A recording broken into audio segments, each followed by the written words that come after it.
तो कहानी की शुरुआत में हम देखते हैं कि योंग नाम के लड़के को, जो कि एक कोरियन है और वो एक जापानीज कंपनी में काम करता है जो कि जड़ी बूटियां बेचती है। और योंग उस कंपनी में एक सेल्समैन का काम करता है, लेकिन अगले महीने उसकी जॉब जाने वाली है। लेकिन इससे पहले कि उसकी जॉब जाए, उसे कंपनी की तरफ से एक आखिरी बार कुछ प्रोडक्ट्स के सेल के लिए ओकिनावा जाना है। और अब जब वो अपनी जॉब से वापस घर आता है, तब वो उसकी गर्लफ्रेंड यूरी को एक दूसरे आदमी के साथ देखता है और वो ये देखकर बहुत ही ज्यादा गुस्से में आ जाता है, जिसके बाद उसकी गर्लफ्रेंड उससे ब्रेकअप कर लेती है। अब अगले दिन हम देखते हैं कि वो ओकिनावा आता है और अब वो अपने प्रोडक्ट सेल करने के बाद जब इसकी जानकारी अपनी कंपनी को देता है, तो उसे पता चलता है कि उसकी कंपनी ही नकली जड़ी बूटियां बनाने के फ्रॉड में बंद हो रही है। तो वो बेचारा हताश नाराज होकर एक पार्क में जाकर बैठता है। अब एक तरफ तो उसकी जॉब चली गई थी और दूसरी तरफ उसकी गर्लफ्रेंड ने भी उसे धोखा दे दिया था। लेकिन ऐसा नहीं था कि योंग पूरी दुनिया में अकेला था, उसकी भी फैमिली थी और वो एक अच्छी फैमिली से बिलोंग करता था, जहाँ पर उसके फादर एक होटल बिजनेस में थे।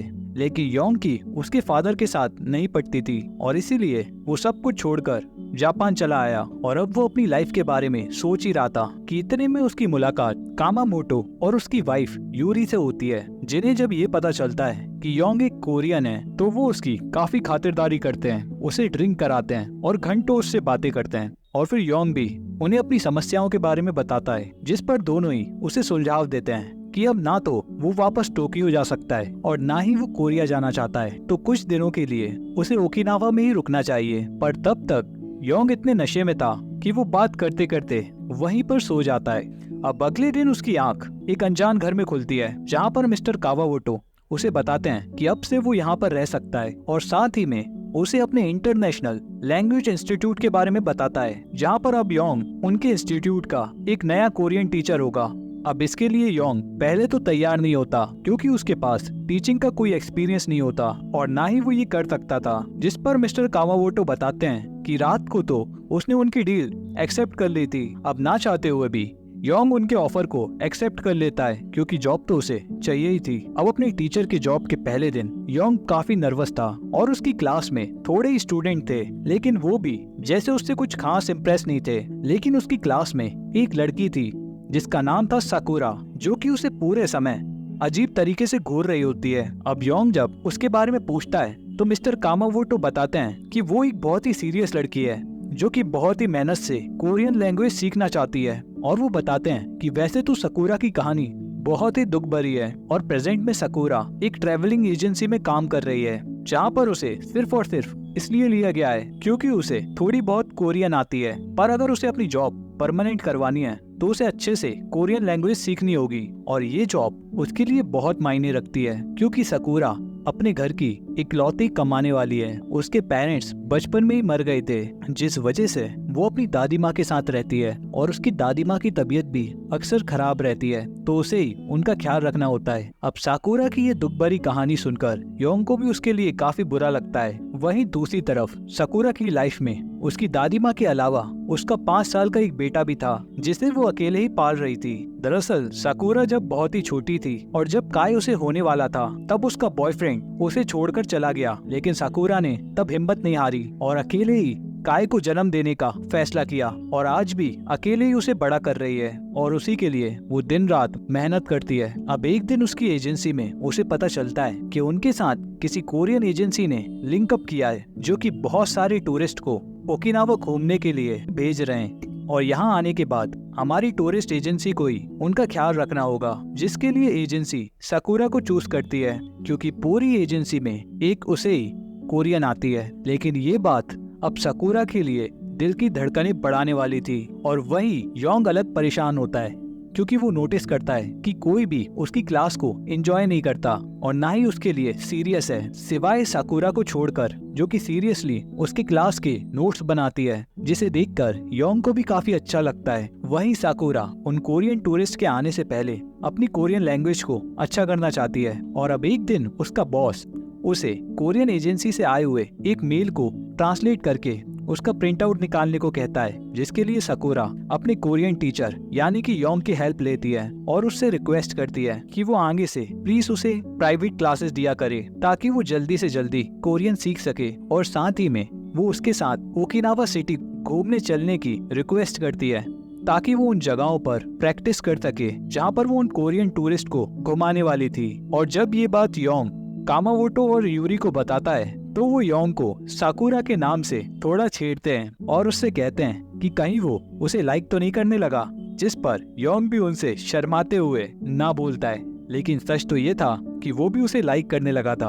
और अब हम देखते हैं कि वो वीकेंड पर साकुरा से मिलता है और वो दोनों ही ओकिनावा में उन सभी जगहों पर जाते हैं जहाँ पर साकुरा उन टूरिस्ट को घुमाने ले जाने वाली थी। और यहाँ पर योंग हर जगह के बारे में उसे बताता है जिसे साकुरा नोट करती जाती है। और यहाँ पर योंग उसे हिस्ट्री से ज्यादा फूड कल्चर पे बात करने को कहता है। और क्योंकि ये एक तरीके से सही भी था, क्योंकि जापान और कोरिया की हिस्ट्री अच्छी तो नहीं रही है। खैर, इसके बाद दोनों ही एक दूसरे के साथ यहाँ पर टाइम स्पेंड करते हैं। और यहाँ पर योंग को साकुरा के साथ होना भी अच्छा लगता है और वो दोनों के लिए मैचिंग टी शर्ट्स भी लेता है जिस पर एक रैबिट बना हुआ था। और वो शॉपिंग कर ही रहे होते हैं कि तभी साकुरा को घर से कॉल आती है कि काय अभी तक वापस घर नहीं आया। और तब यहाँ पर योंग को पता चलता है कि साकुरा का एक बेटा भी है और वो भी साकुरा के साथ उसके बेटे को ढूंढने निकल जाता है। और काफी देर तक ढूंढने के बाद वो फाइनली उन्हें मिल जाता है। और अब घर पर आने के बाद साकुरा योंग को अपनी दादी माँ से इंट्रोड्यूस करवाती है और दादी माँ को भी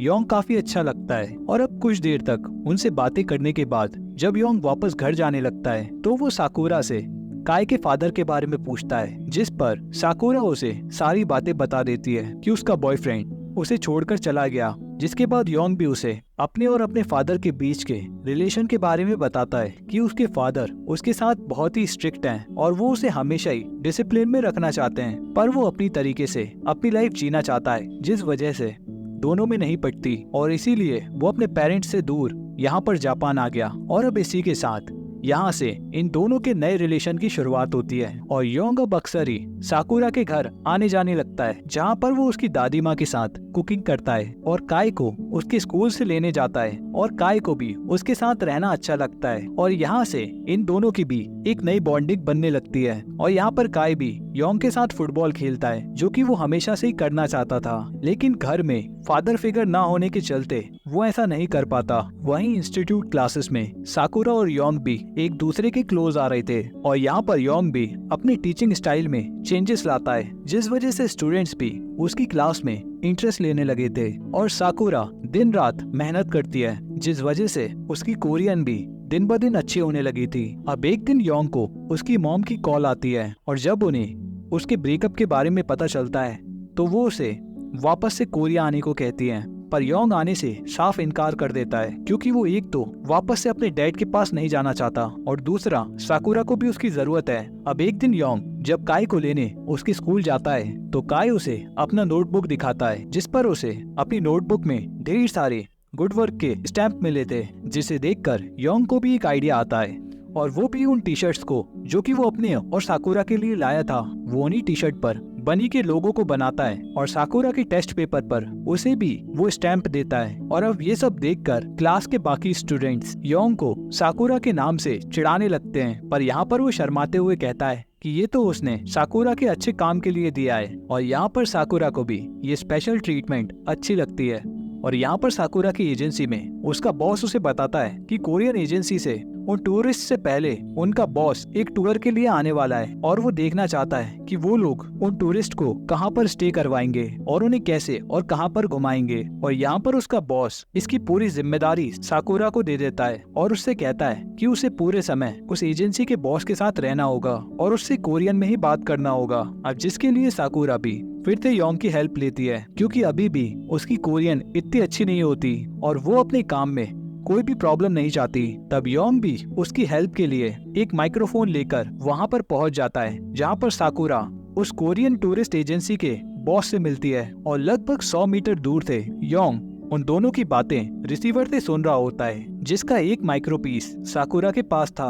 और यहाँ पर वो बॉस साकुरा से जो भी बात करता है योंग उसे ट्रांसलेट करके साकुरा को बताता है और साथ ही में कोरियन में उसका आंसर भी उसे देता है, जो कि साकुरा हूबहू उस कोरियन बॉस को बोल देती है। अब इसी बीच में योंग थोड़ा जेलस भी होता है जब वो कोरियन बॉस साकुरा से कुछ पर्सनल क्वेश्चन पूछता है वही साकुरा का बॉस उस कोरियन टूरिस्ट को साकुरा के साथ घूमने को कहता है ताकि वो कोरियन बॉस उनकी सर्विसेज से पूरी तरीके से सेटिस्फाई हो सके और शाम को वापस आकर बचे हुए कॉन्ट्रैक्ट को साइन कर दे। तब साकुरा भी उस कोरियन बॉस को घुमाने के लिए ले जाती है। वो उसे एक अच्छे रेस्टोरेंट में लंच कराती है, एक्वेरियम घुमाती है और बीच पर भी लेकर जाती है। और अब इस पूरे समय योंग भी उसे फॉलो करता रहता है। वहीं यहाँ पर वो कोरियन बॉस साकुरा को बताता है कि उसे भी थोड़ी बहुत जापानीज आती है और यहाँ पर वो उससे कहता है कि वो अभी जापानीज की कुछ क्लासेस ले रहा है और इसी बहाने वो उसे एक होटल रूम में ले आता है। पर यहाँ पर आकर साकुरा समझ जाती है कि चोई के इरादे कुछ ठीक नहीं है, तो वो जोर जोर से चिल्लाने लगती है और उसकी चीखने की आवाज सुनकर योंग उसकी मदद के लिए भागता है और बैल्कनी के थ्रू रूम में घुसने की कोशिश करता है। पर क्योंकि ग्लास डोर लॉक होता है तो वो वहीं पर एक अजीब तरीके से डांस करने लगता है, जिसे देखकर उस कोरियन बॉस का ध्यान भटकता है और मौका पाकर साकुरा उसके सर पर वास्ट से अटैक कर देती है और योंग के साथ वहाँ से निकल जाती है। अब नेक्स्ट डे साकुरा का बॉस उसे बताता है कि लास्ट डे उस इंसिडेंट के बाद उस कोरियन एजेंसी के बॉस ने उनके साथ वो कॉन्ट्रैक्ट खत्म कर दिया है, पर फिर भी वो साकुरा को जॉब से नहीं निकालता बल्कि उसे परमानेंट कर देता है, क्योंकि चोई से बात करते वक्त साकुरा एकदम फ्लुएंट कोरियन बोल रही थी जिसकी एजेंसी को बहुत जरूरत है। तब शाम को उसके कलीग्स उसकी जॉब परमानेंट होने की खुशी में उसे एक पार्टी देते हैं जिसमें साकुरा योंग को भी बुलाती है। और अब वापस जाते हुए योंग उसे अपनी फीलिंग्स बताता है, जहाँ पर वो उससे कहता है कि वो उसे लाइक करता है, जहाँ पर साकुरा भी उसे लाइक करने लगी थी। तो दोनों ही एक दूसरे को किस करते हैं। पर तभी वहाँ पर साकुरा का एक्स बॉयफ्रेंड आ जाता है जो कि उसे छोड़ने के लिए उससे माफी मांगता है, जिसे देखकर योंग साकुरा से बिना कुछ बोले वहाँ से चला जाता है। और अब ये बात जब वो यूरी और साकामोटो को बताता है तब वो भी बोलते हैं कि काई के फ्यूचर के लिए ये अच्छा होगा कि साकुरा और उसका एक्स वापस से एक हो जाएं, जिस बात से योंग बहुत ही हर्ट होता है। पर तभी उसे उसकी मॉम की कॉल आती है जो कि उसे उसके डैड की खराब तबीयत की खबर बताती है, जो कि उसे फौरन कोरिया बुलाते हैं। और अगले सीन में योंग कोरिया अपने फादर से मिलने आता है जो कि वहाँ पर हॉस्पिटल में एडमिट थे। और यहाँ पर योंग की मॉम योंग को बताती है कि उन्हें हाई ब्लड शुगर है और वो काफी दिनों से बीमार पड़े थे, पर उन्होंने जानबूझकर उसे अपनी बीमारी के बारे में नहीं बताया क्योंकि वो जानते थे कि योंग एक फ्री लाइफ जीना चाहता है और वो भी उसे वही लाइफ देना चाहते हैं, और इसीलिए अपनी बीमारी के बारे में बताकर उसके ऊपर बर्डन नहीं डालना चाहते थे।